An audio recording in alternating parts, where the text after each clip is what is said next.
Assalamualaikum warahmatullahi wabarakatuh.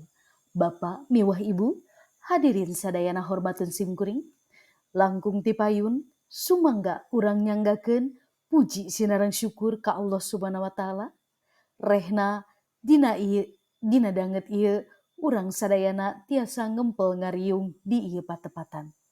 Sholawat sinareng salam mugia didugikeun ka junjunan urang sadayana Kanjeng Nabi Muhammad sallallahu alaihi wasallam.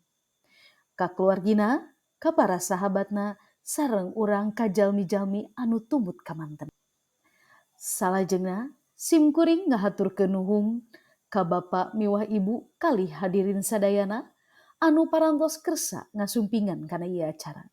Nyaeta acara paturai tineung sareng pangjurung doa ka para siswa anu parantos lulus ti sakola.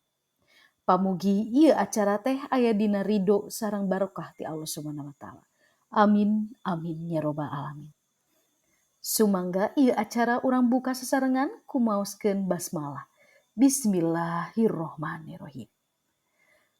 Hadirin anu sami linggih, dupi runtuyan acara dina danget ieu nyata 1. Bubuka, 2. Maos ayat suci Al-Quran, 3. Laporan pupuhu panata calagara, 4. Nembangkeun kawih tanah Sunda sareng lemah cai, 5. Pamapak genep pamapak pupuhu OPSIS, 7. Pamapak wawakil siswa kelas 8, 8. Pamapak komite sakola, 9. Pamapak kepala sekolah, 10. Upacara adat, 11. Pintonan seni, 12. Pamungkas. Hadirin hormateun simkuring, supados henteu nyangkolong kana waktos, sumangga ayeuna urang teraskeun kana acara salajengna.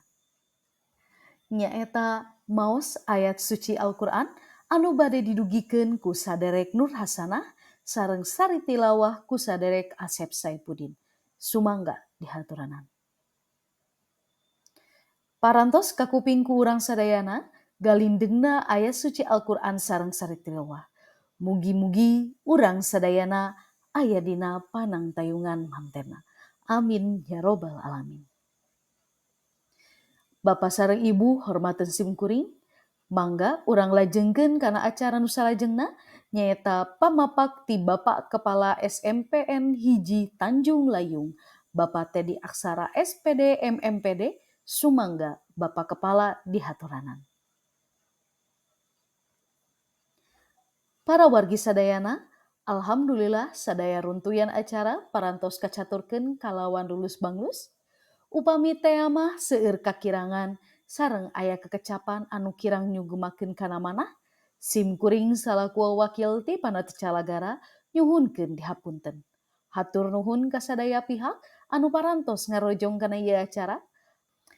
Hapunten upami parantos ngabarubahkeun, sumangga urang pungkas wae ieu acara ku sami-sami ngucapkeun hamdalah. Alhamdulillahirabbil alamin. Wabillahi taufik wa hidayat. Wassalamualaikum warahmatullahi wabarakatuh.